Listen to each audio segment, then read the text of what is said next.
나름대로 한국당 내에서 좀 합리적인 보수라고 이렇게 좀 일컬어졌던 분인데 대통령에 대해서 중증 침해한자다.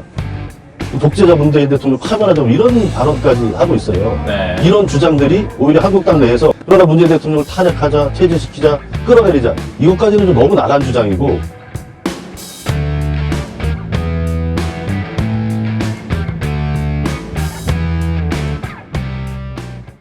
임 교수님 이제 청와대에서도 근무하셨고 했는데 뭐 어떻게 생각하십니까?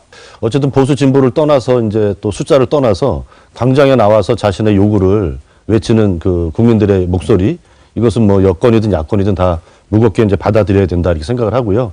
그리고 이제 어제 광화문 집회의 이제 원동력이 뭘까 이렇게 생각을 해보면 네. 그것이 뭐 이제 물론 이제 한국당이나 이제 뭐 기독교 우파 단체들 그래서 조직 동원한 게 분명히 사실이죠. 그러나 그 근저에는 어쨌든 간에 국민들이 원했던 공정과 정의가 이번 조국 장관 사태로 좀 무너지는 거 아닌가 이런 중도층의 우려 이런 것들도 분명히 있다고 생각을 합니다. 서초동 집회 같은 경우는 이제 제가 봤을 때는 그냥 자발적인 시민의 참여가 90%라고 하면 근데 어제 이제 광화문 집회 같은 경우는 글쎄 제 생각에는 한 5대5 정도 되지 않을까. 조직된 군중들 외에도 분명히 이제 일반 국민들의 참여가 있었다.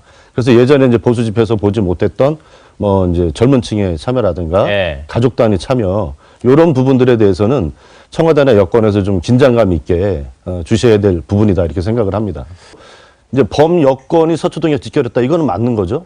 그러나 여당이 서초동 집회를 이번에 광화문 집회를 한국당이 조직했듯이 그렇게 한 건 전혀 아니거든요. 네. 실제로 언론에도 이제 보도가 많이 나왔지만 한국당에서 이번 집회를 준비하면서 당협에 지역 당원 협의회 여기다 다 공문을 보냈어요. 저도 그걸 봤는데 지역에 있는 보수 우파 단체 심지어는 향후회까지 지역 향후회까지 동원하자. 그리고 피켓에는 당협위원장이나 당원 명칭을 일체 쓰지 말고 시민인처럼 보이게 이렇게 했단 말이에요. 조직된 사람들이 분명히 있다는 건 저는 인정을 해야 된다고 봐요. 그것이 서초동 집회보다 훨씬 더 많이 큰 비중으로 있었다. 좀 아쉬운 것은 그 자리에서 나왔던 구호가 너무 국민들 정서에 맞지 않는다 이렇게 생각을 해요. 문재인 대통령을 탄핵하자, 퇴진시키자, 끌어내리자 이것까지는 좀 너무 나간 주장이고 저는 좀 어제 그 오세훈 전 서울시장 발언에 대해서 좀 충격을 받았는데 나름대로 한국당 내에서 좀 합리적인 보수라고 이렇게 좀 일컬어졌던 분인데 대통령에 대해서 중증 침해한자다.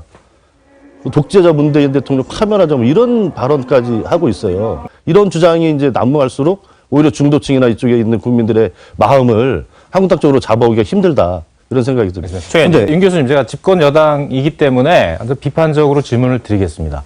어제 민주당이었다면은 광화문 광장을 보고 그 민심을 무겁게 받아들이겠습니다라고 논평을 먼저 어쨌든 시작하는 게 국민 앞에서 도리 아닐까 이런 생각을 해봤습니다. 어떻습니까? 저라면 그렇게 하겠습니다.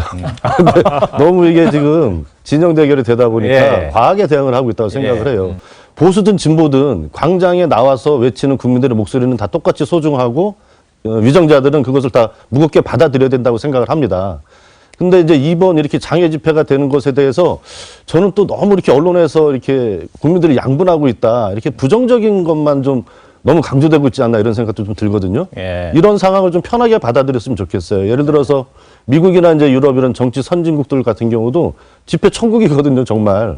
엄청나게 많은 집회들이 대규모 군중들이 모여서 집회를 해요. 정당 정치나 대외 정치가 국민들이 갖고 있는 모든 요구를 다 수렴해서 대변할 수 있다? 저는 그렇게 생각하지 않습니다. 네. 국민들이 광장에 나와서 자기 주장을 얘기하고 이런 것은 한국 정치 역사를 봐도 우리 정치를 민주적으로 바꿔오는 데서 굉장히 중요한 역할을 했지 않습니까? 예. 그래서 네. 지금 벌어지고 있는 집회를 너무 이렇게 이제 진영 대결로만 몰고 부정적인 것만 이런 것만 부각될 필요는 없다 이렇게 생각을 좀 합니다. 네. 그래서 이걸 윤 교수님께 안 여쭤볼 수가 없는데 이게 이제 신 박사님 말씀은 결자 해지, 그러니까 원인 제공을 한 문재인 대통령이 풀어야 될 문제다 이제 저는 그렇게 들었습니다. 어떻게 예상하십니까? 당연히 이제 대통령이 풀어야죠. 네. 근데 그 결론이 뭐냐 이거에 대해서 이제 서로 좀 입장이 다른 건데 저는 이제 지금 대통령이 이런 국민들의 여론 이런 걸 네. 무시하거나 외면하거나 절대 그러고 있지 않다고 생각을 하거든요. 예. 그러니까 다른 건 몰라도 예. 지난번에 이제 조국 장관 임명을 둘러싸고 이제 언론에도 보도된 것이 대통령께서 이제 2개 버전의 말씀 자료를 준비해라 이렇게 실무진에 지시했다고 하시잖아요. 예. 근데 이것은 아주 정말 지극히 이례적인 거예요. 엄청나게 고심을 하셨다는 얘기거든요. 네. 정말 저는 이런 기억이 제가 모신 적 중에서는 한 번밖에 없는 것 같아요. 그것도 보도로 알게 됐는데 그만큼 국민들의 여론 또 공정과 정의 이제 본인의 캐치프레이즈 않습니까? 네. 이런 것에 대해서 국민들이 의심하고 있다 이런 걸 왜 모르겠습니까? 제가 살고 있는 안성도 이제 경기도에서 네. 돼지를 두 번째로 많이 키우는 데거든요. 예. 네. 아직까지는 그래도 이제 이 임진강 아래쪽으로는 그건 안 왔습니까? 예, 퍼지지 예. 않아서 아직 최대 단지는 이제 아직 이제 발병이 안 돼서 다행인데 네. 이게 지금 문제는 치료제가 없는 게 문제예요. 그러니까요. 예, 발병이 돼도 그래서 좀 심각하고 지금 이제 방역 이런 문제들에 대해서 이제 굉장히 신경을 많이 써서 좀 하고 있거든요. 그러니까 국민들이 정말 이 돼지 이 고기를 당분간 정말 이렇게 먹기 힘들 수도 있는 그러니까요. 지경까지 갈 수 있거든요. 그래서 예. 방역 활동에 정말 전적으로 이렇게 동참해 주시는 게 굉장히 필요한 시점이다 이렇게 생각이 듭니다. 그러니까